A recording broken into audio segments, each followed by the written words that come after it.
Hi, my name is Camille Becker, and I'll be presenting Designing Inclusively, Innovative Design Strategies for Inclusive Accessibility in the Built Environment for the Blind and or Deaf. And thank you to Jeremiah and David for coming today to be my critiques. I very much appreciate it. Individuality, freedom, and a chosen lifestyle improves with enough space for people to live with confidence and safety. This equitable value is not one which someone who is blind and or deaf tends to benefit from. These groups of people live in a sighted, hearing world with minimal adaptations for them. Helen Keller puts this in perspective with this quote: "Blindness cuts us off from things, but deafness cuts us off from people." To understand the challenges the blind and or deaf face, we must first start to understand the historical background, which we will cover the disability timeline, lack of accessibility, and lack of health concerns. Relative to the general United States history, disabled history has not been around for very long. Starting from 1960, when the Civil Rights Act was signed, to 1990, when the Americans with Disabilities Act was signed. There's only been a 30-year difference, and during these 30 years, disabled needs were either not directly addressed or only applied to specific situations. Even now, 33 years later, from when ADA was signed, no significant changes have occurred. Lack of accessibility has been an ongoing issue for the United States. And even though society continues to make small changes to the codes, there is much more we can do as designers than to follow these codes. ADA codes are not a design priority, rather a minimum requirement, which ensures occupancy via ramps, elevators, braille, and signage. These methods of navigation are unreliable, leaving these groups of people unconnected and unsafe in their surroundings and the larger community. Navigating surroundings can be difficult for the blind, especially when they are in unfamiliar and crowded spaces. Not knowing who's around to ask for help or what is around to help navigate their surroundings, this leaves one feeling alone and isolated. Isolation is a significant concern for the deaf. Often they want to interact with others, but without a way to communicate, they feel disconnected. Many times, these challenges result into health issues, which often go unnoticed or ignored. Ben Sokup gives his experience as a deaf man. "I remember feeling alone, even when around a lot of people. Because of communication barriers, I knew that most people were not malicious, and that communication barriers exist only because of limited exposure to deaf people and a lack of understanding. Establishing a sense of belonging for the deaf can be difficult.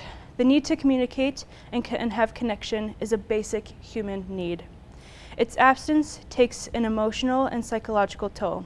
The result is a social isolation. Such barriers are created when others depend on the deaf to read lips and interpret facial expressions of the hearing. This communication is often inaccurate and a challenge to genuine engagement. Though new technology such as talk-to-text has made communicating easier, these recurring effects can result negatively on both mental and physical health. How I got involved with this is in 2016, I was involved as a volunteer with the American Council of Blind. At their national convention, they host advocacy sessions, vendors promoting blind products, and a variety of tours of the selected city for the convention that year. Each year, people have trouble navigating the convention hotel, despite the precautions taken with textured tape and sound indicators. It can take several minutes to get from one session to another, while a sighted person could find the location within a couple of minutes. In many tours I've been a part of, I often see an item, painting, or experience such as architecture, and the tour that the blind are not able to see. In those cases, every time, I wished there could be a way to duplicate my experience. Although I do not have equal experience with the deaf, I share the value of community and want to create a space where they can find connection and community. For this reason, the target users will be the blind, the visually impaired, the deaf, and the hard of hearing. Furthermore, to improve the quality of life, how can we design a building whose organization and function makes inherent sense to the blind and or deaf? In addition, how can these found strategies be applied within architecture to create a sense of safety? To start, we need to understand how to design for the blind and or deaf. What helps them navigate their surroundings and help them connect with others? Deaf Space is an approach to architecture from Gallaudet University, a deaf university. It aims to inform designers about the unique ways in which deaf people live and inhabit space. Sensory reach is being aware of surroundings to navigate the building and to interact with people around. Designers can facilitate this spatial awareness to improve deaf people's orientation and wayfinding. A good example is visual range, being able to communicate with someone from afar without being in close proximity. A bad example of this is the way this room is organized. In a class discussion, we would not be able to effectively sign to each other. Rather, we'd have to turn our heads side to side, wondering who was speaking next. A U-shaped would be a better fit for the deaf, as they can see everyone who's speaking. Space and proximity is the amount of space needed to communicate with another person, whether they are standing, walking, or sitting in chairs. The hallways and furniture organization should reflect these needs. When standing or sitting, the space should be about 5 to 6 feet, and when walking, it should be about 7 to 8 feet. Mobility and proximity is being able to react to your surroundings. Rounded corners and translucent glass are an example of this. Rounded corners allow the deaf to see someone approaching before they collide. Translucent glass between a hallway and an individual room allows the deaf person to recognize that there's someone in the room without seeing what's going on in the room. Light and color help the deaf clearly see their surroundings. Poor lighting conditions such as glare, shadow patterns, and backlighting interrupt visual communication and are major contributors to the causes of eye fatigue that can lead to a loss of concentration and physical exhaustion. With ample lighting and neutral colors in the background, they can easily focus on what or who is ahead of them. Lastly, acoustics. The deaf have a range of hearing abilities and may use assistive devices. These devices often pick up additional reflected sound waves. To avoid these distracting and painful noises, designers need to reduce sources of background noise and reverberation. Next, we'll move on to blind strategies. These strategies that assist the blind are light and color, acoustics, and circulation and proximity. As you may notice, these strategies are very similar to the ones we just saw in the deaf strategies and concepts, but one defining strategy that is unique to the blind is circulation. Circulation helps the blind navigate the area. For example, when walking in a hallway, three-way intersections help eliminate losing your sense of direction instead of following the edge of a wall. Additionally, creating hierarchy of spaces, allowing large rooms to divide into smaller spaces, which is easier to navigate. This can also be done with strategic furniture planning in large areas. Materials help the blind navigate through texture using touch or the brush of a cane. By following the direction of the wood or tile pattern, the blind can understand which direction to follow. Polished concrete is a preferred floor material With the tap of the cane, nearby blind people can hear the sound and adjust accordingly with their path. With this, how do we effectively apply these concepts and strategies within architecture so we may share a common experience? Although these design strategies can be applied to many typologies, the one that I thought would be most beneficial to this project would be a wellness center. One major benefit in a wellness center is the ability to help physical and mental health that with people with disabilities may lack. With access to fitness equipment, they are able to improve physically, and with facility programming, users are able to have a sense of community and improve psychologically. Programming will be important in creating a sense of community. It allows members to connect with one another and have positive experiences with the space. It encourages members to participate in team sports and develop healthy habits. Some of these sports that are listed for the blind are beat ball, go ball, and visually impaired tennis, adaptations of sports we regularly know. Baseball, soccer, and tennis, to make sure that they're included and can participate in these team sports. The blind and deaf are not centrally located into one location or city. Rather, they tend to live near urban areas where there is more opportunity. The site chosen is located in the urban area in the neighborhood of Sumner, Glenwood in Minneapolis, Minnesota. The site is located near many nearby attractions and has a great walking, transit, and biking score. With its easy accessibility, users will be able to frequently use this wellness center. Next, we will talk about my design process, starting with form. Starting with a couple of staggering rectangular cubes, I combine them together to create one form. Lowering the elevation on the north side creates a hierarchy of space. Then by pulling some areas, we can create depth and distinguishing form for the building. Welcome to the Wellness Studio. This is the main entrance, which is on the northeast side of the building. On the right is a covered drop-off spot for friends and family to drive their loved ones to the Wellness Studio, or for Metro Mobility to drop someone off. As these slides continue, there will be a mini map in one of the corners that will help you navigate where we are in the building. Next, we will talk about organization and circulation. As you can see, there are many amenities in the Wellness Studio. The facility includes a variety of amenities and features, including modern equipment, an aquatics area, a gender-neutral locker room. The atrium hosts a lounge setting, which is right here,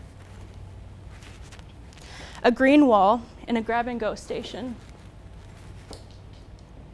full of snacks, fresh coffee, and bottled beverages. Additional lounges are distributed throughout the building for those to relax and connect.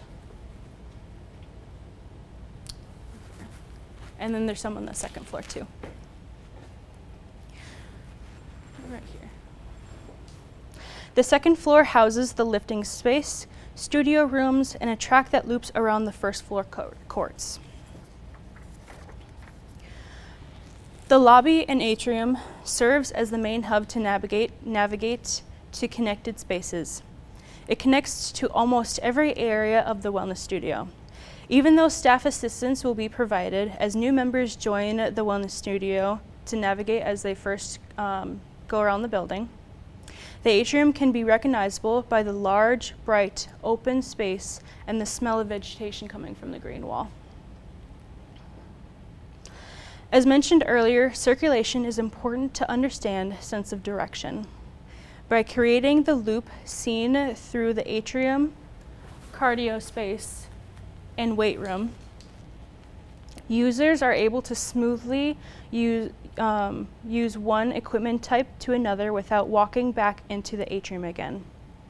A branch system is also used to break down the spaces into more manageable areas. This is the lobby where members can join, check in, and check out equipment that might not be out on the floor. This is the atrium. In this space, you can see the use of polished concrete, natural lighting from the skylight, and a visual range from the first to second floor. A perfect space for a meetup before or after a workout. This is the cardio space, where a variety of cardio equipment like treadmills, ellipticals, and standing bikes and row machines are available.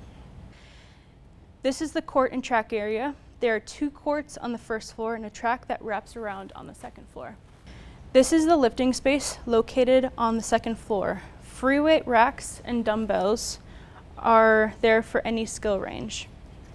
This is one of the studios, specifically Studio A, where currently there's a yoga class in session.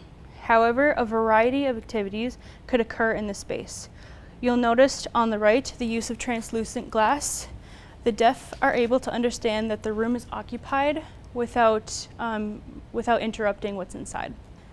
This is the dog relief area, where members with guide dogs are able to have a designated space to relieve their dogs. Throughout the building, there are material and texture changes that indicate separate room usage. Between the lobby and the atrium, you can see the texture changes between a diamond wall pattern to a geometric pattern. Floor material changes from polished concrete to a soft raised padded material to indicate when you are approaching equipment to avoid running into anything. Although the blind and deaf may not have all of their senses, they are able to use their remaining abilities to navigate their surroundings. From the fresh smell of plants in the atrium and chlorine coming from the pool, to the sound of bouncing basketballs from the court. The touch of textured materials and the natural sunlight coming from the windows that surround this building. By using the secondary senses, the blind and are deaf can take the stress off of their primary senses. So in summary, integrating these deaf and blind design strategies within architecture will better assist the blind and are deaf navigate their surroundings and bridge the disabled education gap between people. Architects can be the leaders in designing well-rounded buildings by setting these groups of people up for success. They can thrive more as individuals to gain a sense of community and safety in any building they visit.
Thank you.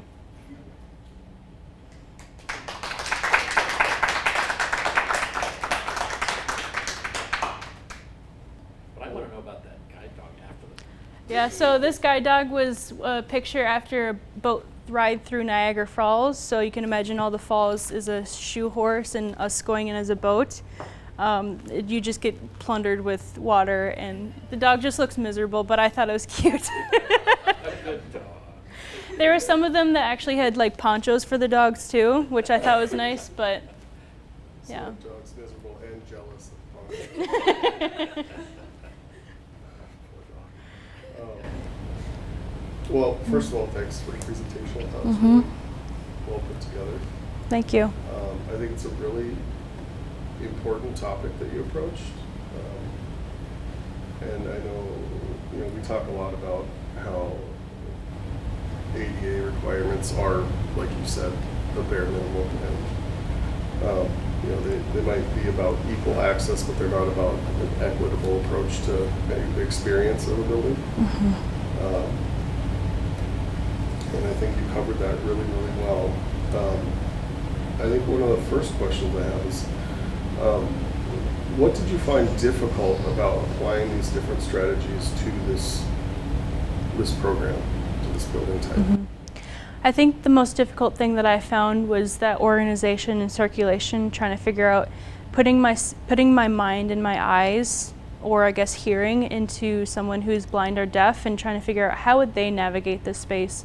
So if I'm walking in as a blind person, and am I able to navigate myself to the check-in desk, to whatever area I need to be, and what are those assistive strategies that I can use to kind of navigate myself? And putting the organization of the building, I think, was one of probably the most challenging things that I had to overcome. But after doing a lot of iterations of ways that I could design this space, I think I came up with a very efficient way for people to move around and navigate the space. I'd agree. I mean, I was looking at the plan and looking for problematic intersections or anything like that. And I didn't really see anything that stood out as an issue. And I didn't expect to see anything that stood out as an issue. I just was glad to see that you followed through on all of the things you had outlined. Yeah. Some feedback I got from my peers about, I guess you could call problematic, was where the dog relief area was positioned. It's at the far end from where you enter in. But I figured if they're using the spaces, such as like the cardio and weight spaces, they should be relatively nearby to that relief station. Other than if you're on the second floor, you're gonna have to use the elevator or walk down the stairs to get to that space. Yeah, well, and I think there's always, you can't prioritize every space. Exactly. They can't all be the number one. Yep. And it depends on the dog. Yes. What If their bladder is like. yes, I've been to many conventions where the dog cannot hold it, but that might also be the owner problem too. But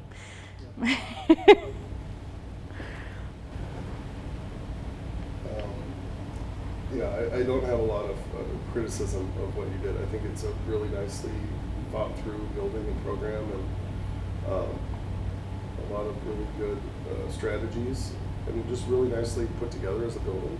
thank you. Aesthetically very nice. There is one small miss that I saw, and that's just your entry to your building. There, between the car drop off and the front door, you have to go, you're not covered.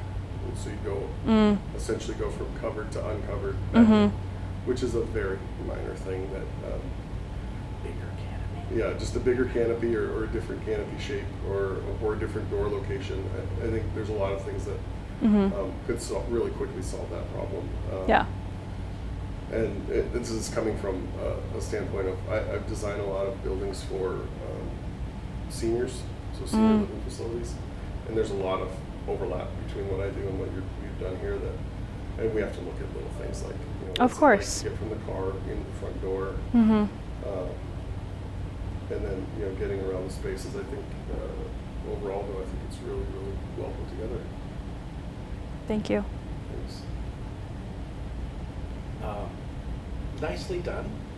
I think when I saw this project, when I as you were presenting it. A couple of things come to my mind. That what you're dealing with here is empathy, right? Your ability, and this is critical. Every student should have to do a project kind of like this. As you were talking about it, I was like, how can we do this? Because it's, if nothing else, we design for people, right? And if we're designing for people, we shouldn't just think of the most rich or the most able. We kind of have to take all people into account, right? All of humanity. And if we're not designing for humanity, what are we doing? Yeah. Right? It becomes exercises in I don't know, in indulgence, right? So my first thought is that it's a design for generosity. It's a design of generosity, and how can we reach out through design to include everyone, right? And you know, when I talk about everyone, when I talk about ADA with students, I talk about you know, some people are like, well, I don't know, ADA, and my thought is, well, what about the veterans, right? These are people who might have been wounded in a war, who can't see or hear or both, or quadriplegic, right? How do you, or can they not come into your building? Are you restricting them? And that, all of a sudden people are like, oh, well, okay, that's all there, I'll design for that, right? And by opening it up most we can, everybody can come in and play and experience things. So by neglecting all of this detail, not really, right? But it's a layer of inclusion. So I think that's critical. Yeah, and that's something I'd really tried to aim for, was that this is not only for a wellness center type typology, this can be applied anywhere. These are very simple strategies that we can use. Related to that, Ron, I don't know, JJ, if you remember Tyler Speck? You remember Tyler? Was he in your class? No, he was a couple years after me. Yeah. Tyler was a student here, and he did an internship at Gallaudet University, working for their facilities and design and planning. Gallaudet's in Washington, D.C. Yep. And I'm thinking, now we're taking students to D.C. That would be an interesting place to take them, right? So, but he did a performing arts center. And how do you do a blind folks or deaf performing arts center? And similar issues, right? And of course, what are you performing, and how do you perform it, and how does an audience interact, and how does a deaf audience interact? Really interesting problems. But if you were really interested, we've got connections there, so we can, if you wanted to continue with this, we could talk. The thing with ADA is that it's a federal law. It's not just a voluntary thing. It's a federal law. Each state is obligated to enforce it. Yep. I don't know how does it set up in Minnesota for enforcement? Do you guys have to submit your plans or anything? Was it each code official? Yeah, it's code official. It's not by the state. I mean, with the exception of certain facilities, the state reviews, but healthcare. You get back red lines from the state or something. Yeah, generally. And then there are other, I do a lot of housing, and if it's just market rate, which is to say just a normal apartment building, the review is really cursory, and what you end up having is a lawsuit down the line that is what keeps you in check. Yeah. So a lot of it is self-regulated until you get sued. Which is also why on our projects we have an ADA consultant that does a third-party review for all of our projects. Wow. So somebody gets paid to review every single project. You have to pay. The firm has to pay. Yeah. So here in North Dakota, all you have to do, the code officials, the inspectors don't inspect ADA. They don't care. They're not interested in that at all. Which is a bummer. They're not trained. They're not. But all an architect has to do here in the state of North Dakota is sign a little 8.5 by 11 sheet that says this project is ADA compliant, and send it off, and no one will ever look at it again until somebody comes sues. and sues them. So the question is, when are people going to start suing? And this kind of thing has moved across the nation to where people are saying, we're going to start suing those who aren't in compliance. It's been how many years? 40 years since ADA came out. So people are starting to lose their excuses. Yeah, and the organization that I'm involved with, the American Council of the Blind, that's a lot of what they do is they try to push for their advocacy for themselves and kind of push big companies like Apple and Google and Uber and all these places that need to be stepping up. But kind of what I'm trying to get at is that like they shouldn't have to be the ones that are advocating for themselves. Everybody should be doing that. So it's a moral obligation, I would say. yes. Real quick, did you see the video about the blind architect? Yes. It's on 60 Minutes. And Yes. Yeah. So everybody should watch that. It's fantastic. The guy Where he was sighted and then became blind. Yes. Yep. He designs and plan using the bumped. pipe cleaners. Oh, pipe cleaners. Yeah. Yeah. Amazing. Yes. Let's see. So some of the things what I wish was also on here was your parking. I wish there was or bus. We in accessibility we have to talk about the accessible path. So how does one get from a mode of transportation to all the way through the interior of the building? So I wish there was the parking lot included on here and the site and sidewalks and all of that good stuff. Even the sort of acoustic things you hear at some sidewalks, right? The beeping and things like that. All of that's important. And even the sort of outside of your site has to be a part of that. Let's see. Oh, the Love Beep Ball. Beep Ball? Beep ball. Yep. That's awesome. I think every ball should have a beeper in it. I might benefit from that. Let's see. So let's see. I caught the canopy as well. I think that was a pretty important thing. That bigger canopies are great. Porte cochères, right? The other thing that I don't know if was considered was how smell might be a navigation technique here.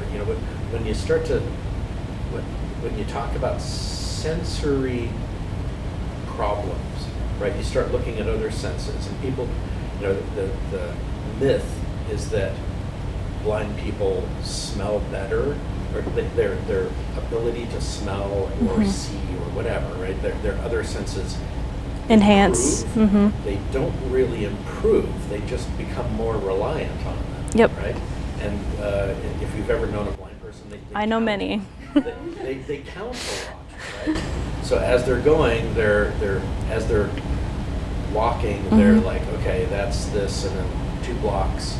And they use their memory and their ability to count to move around. So often what you find is these textures in the floor, these alternating textures that allow them to say, okay, 1 strip, 2 strips, 3 strips, okay, now I turn.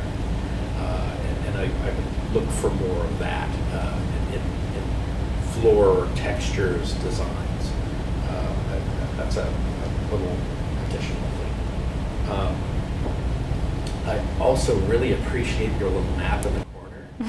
Not everybody does that. That's really helpful to I thought about that a couple days ago, and I was like, you know what? I think it'd be really confusing if you didn't know what this building looked like. So I'm just going to include that. Speaking of navigation, that's what you're talking about. So I maybe that's the result of you being sensitive to Probably. this question of navigation. I think that's fantastic. The other things I was looking for is light fixtures, light fixture design. How does the ceiling and how does the lighting increase or decrease, or how does that affect wayfinding, things like that? So, as you know, not everybody who's visually impaired is 100% impaired. Mm-hmm. Some people are, they have, what is the ocular degeneration, where you have in front of you, it's like walking around with a black spot in the middle of your vision, and you only see periphery. All kinds of different Yes. diseases that affect the eye. Yep. So some people can see a little bit. Yep. So there's degrees of deafness and degrees of sight. Oh yeah. So you still have to consider those things. Yeah, that's all I got. Ron? I really appreciate the orientation at the very beginning, and I guess I have a couple of questions about demographics. Are these, and I don't know whether disabilities is the right word to use, I mean, it may not be politically correct, are these alternate abilities evenly distributed through the population? Is there greater incidence of this in different ethnic groups, or Like being blind or deaf? and also I'm wondering about income levels. Are the poor more inclined through bad diet or workplace accidents or something like that? Is there a greater opportunity for them to become patrons of this facility? Mm-hmm. I guess I don't know how it's distributed through the population. Or like a cause effect, are people who become hearing impaired or visually impaired more likely to have lower income? I didn't do a whole lot of research into those kind of demographics. I just kind of was going for a whole population rather than specifically trying to solve one culture. Yeah. Something that crossed my mind are, in India, there's a higher percentage of blindness because of a lack of vitamin A. Yep. And so it's a function of their diet. Yep. And I'm just wondering about the American population and the distribution of this in from different perspectives, whether it's age or income or ethnicity or anything like that. Mm-hmm. I'm glad to see geezers there. Yeah, that's Janet who's standing, and then Sally who's in the wheelchair. Janet's completely blind, and Sally is visually impaired. You need to show this to them. Janet's coming up for my graduation, so actually she's not coming up, but she's congratulating me on that. Maybe another tool that we need actually is, have you ever heard there's basically blind printers, braille printers? Yep. For architects? Oh, for architects? I did not know that. You can, it embosses the paper as it's printing, and you can sort of feel the I walls. imagine both of your friends would have a really difficult time watching this presentation, Mm-hmm. since they can't see. Mm-hmm. And gee, it'd be nice to be able to walk up and see the C. Yeah. I thought about doing that, but I was like, I don't know how I even get around to one of those type of things. Right. I wonder where the nearest printer like that is. Mm-hmm. Maybe in the cities. I don't know if there. As a grad student at Columbia, they put us on the 14th floor of a building where the elevators only went to 13. And there was a blind student who lived across the hall from me who had a pneumatic typewriter that embossed the paper, and because he was indifferent to time of day, 3 o'clock in the morning, he'd rev this baby up and would just be pounding away in there. And I saw him trying to sleep. It was an old building, and the elevators frequently were out, and you'd have to walk down 13 flights of stairs. I was on my way down, and he was on his way up, and I thought, oh, it would be so easy to just push him over the edge, and no one would ever know. No more He was 3 a.m. really- typing. He really wasn't obnoxious. Everybody on the floor just hated this guy. Impaired people can be annoying too, right? But the genius of the university, to put a blind person in a tall building where the elevators frequently don't work. I mean, there's forward thinking.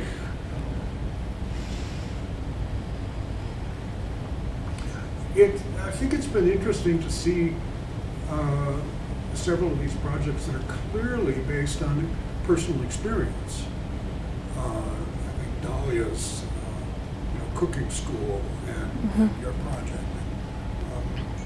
I wonder how often that does happen and we just never notice it. It's never made evident that you're building on something that you already know through experience.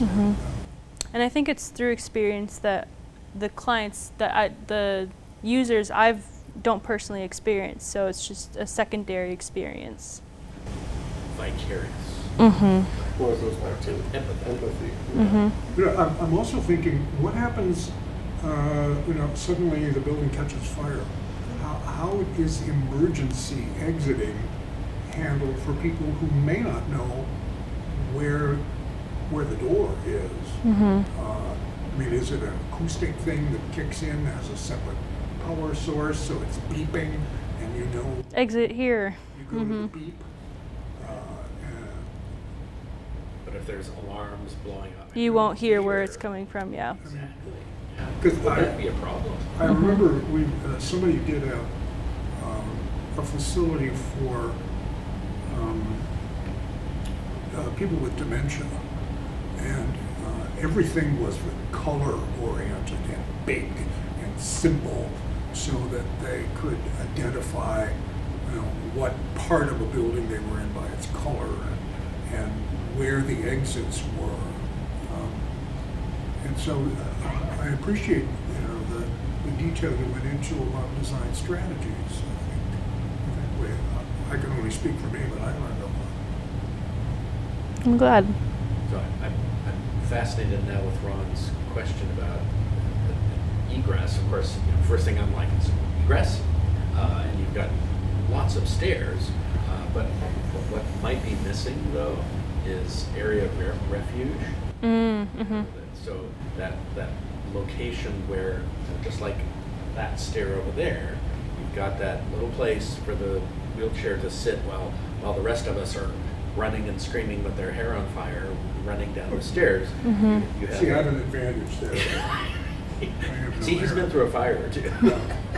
Well, we talked about when I was an undergraduate, there was a magazine called The Indian Architect, which was from India, and it was a cheesy periodical, badly printed on shitty paper, and they probably don't exist anywhere because they've all fallen apart. But I remember seeing an article about a school for the blind in India, and that's where I learned about vitamin A and the importance of it. And that it had been designed by an architect who's rather well known, but I've never been able to track down the project, B.V. Doshi. And because in India, within buildings, people are so often barefoot, they could read textures in the floor pattern with their feet. Yeah. And the pattern of the floor told you what part of the building you were in, whether it was residential or dining or skill related, and in quarters, what direction you were going. And that is something that probably wouldn't work for us. I thought about that. Insulated from Yeah, I thought about that a lot during this design, but I figured the approach of having that padded raised material would be better, because then it naturally it has that path line of where you need to go, and if you run into it and you didn't want to be like next to the equipment, then you just turn or go wherever direction you wanted to. That floor texture question is really, I'll say it can be a little contentious. If you know like when they're repaving sidewalks around most cities, often they'll put in that sort of yellow pad of Yep. textured little dots, right? Or something like that. And often what they're finding is either in our climate, those become slippery in the wintertime with ice. Ice can catch in those sort of pans and textures, and people will actually fall because of those. Or depending on the kind of grading or whatever that you get, they can, if women are walking in heels, right, or men for that matter, they can either slip or catch some of those textures. So there's kind of a balance that I think all of us are finding in the design world of how do you texture things, at what point are you incurring other risks, and how do you navigate those problems. So it's a, sadly, after 40 years, it's still a timely discussion that goes on and is still a problem. And I think it is a discussion that we should continue to have, but maybe not a continuing problem. Right. One of the few buildings I think I've ever been in that addressed some of these issues was the Illinois Library for the Visually Impaired, which was a Stanley Timberlake project in Chicago, and I found it very interesting to be in there as a sighted person. But I was trying to find it in Google Earth, and lo and behold, the building is still there. I don't know where they've moved or they've gone out of business, I'm not sure. But it's now a savings and loan association. Wow. So probably the interior doesn't look at all like it did, but it was the Illinois Library for the Visually Impaired. Did you find any case studies? I found about 5 or 6. Okay. That were specific to Blind and deaf. But I mean, workout facilities. Oh yes, one of them was the wellness center, the NDSU Wellness Center, just because the users there is a wide age range, which would need to be applied here. And then the other one is a gym that's in Jamestown, North Dakota. And as a part of your research, did you ever do the mask and cane tour of the campus? Of NDSU? Or anywhere? No, I didn't particularly do that myself, but I think I just kind of imagined, again, I put my shoes without my eyes into the space and okay, if I'm walking along this pathway, how do I know when to turn? Right. That's actually the interior design program does that. They have a whole class that they take all of the students out, and they all have to walk around campus, and some are kind of, they're doing all kinds of disabilities. They've got the mask covering, they've got the wheelchairs out, they've got the canes and the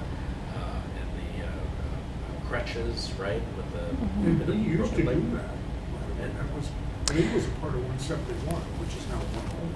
Yeah. And the department owned a wheelchair. I don't know what And that we've got one on the second floor that I always like to grab it for my students and I push it sort of towards my studio so that my students can play with it. But it's that idea of putting those tools in their hands and seeing if people Yeah. start thinking I've led a session before actually with Courtney and her Hallgov group when we were in Bergum, and I had them experience what it was like to live in somebody else's shoes. So if I were to close my eyes, I'd have someone guiding me. So usually you grab you don't grab their elbow, but you kind of just touch it and you bring them along and kind of trying to feel out how it feels to kind of lose that sense and what that's like. use that independence. And I think it was eye-opening for them. Yeah. And you get the whole thing of saying, oh, sorry, I should have told you there was a bump there. Yeah. Oops. Okay. And even that is an empathetic experience. Though. And then Courtney, I don't. Do you care if I share about your parents? her parents are deaf, completely deaf. So it was, I did a lot of talking with her about what those kind of experiences were like, and having family members, or how do you navigate as a deaf person? You've seen the movie. The Oh, Coda? Coda, yes, I've seen Yeah. Coda, yes. Oh, it just makes you just fantastic. I noticed in your presentation you didn't emphasize the pool and hydrotherapy, Oh. especially for aged people who are restricted to wheelchairs and can't use the treadmill or things like that. Water therapy, hydrotherapy would be pretty important. Yeah, I didn't get a whole lot around the design of the pool. I really wanted to focus on like the spatial awareness of the entire space, and focusing on the pool was not one that I got around to. Can only do so much. Yes.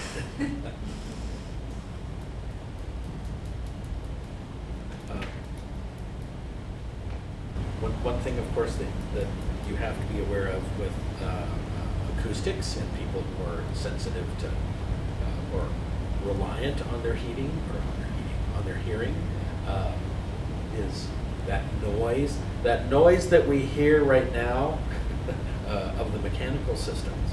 So, one thing that you would have to consider with this is where those rooftop units are. I can tell you, I know exactly where our air conditioning units are in this building because they're right above my office.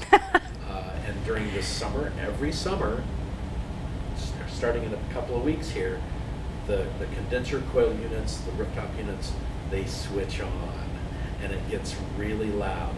And some people ask why I moved my office from what used to be Daryl's office. I moved one office over. Why did you move over one office? Because the mechanical things were driving me nuts from sitting right below me.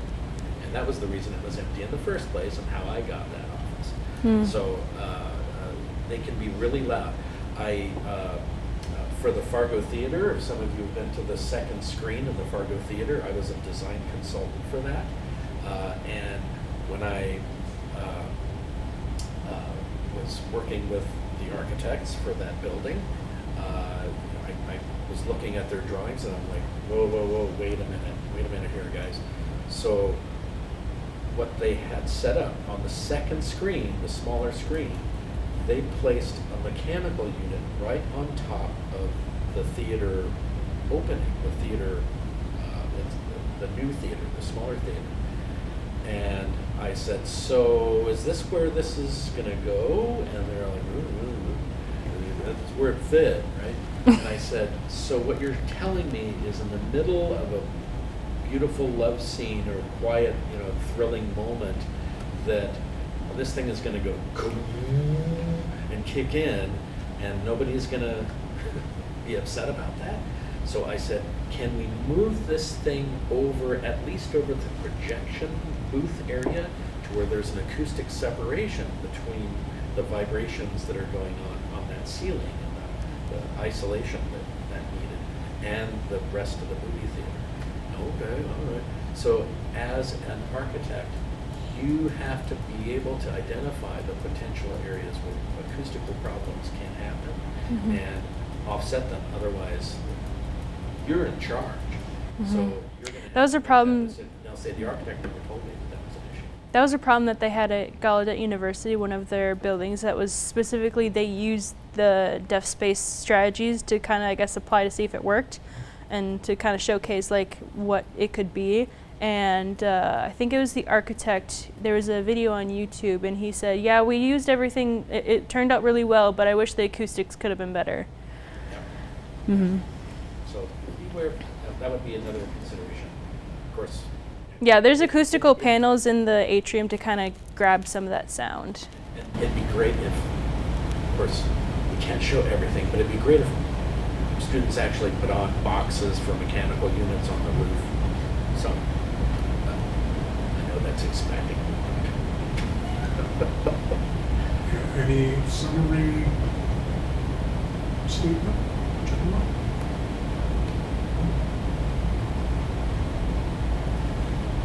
okay. We can end it here. Silence is gold.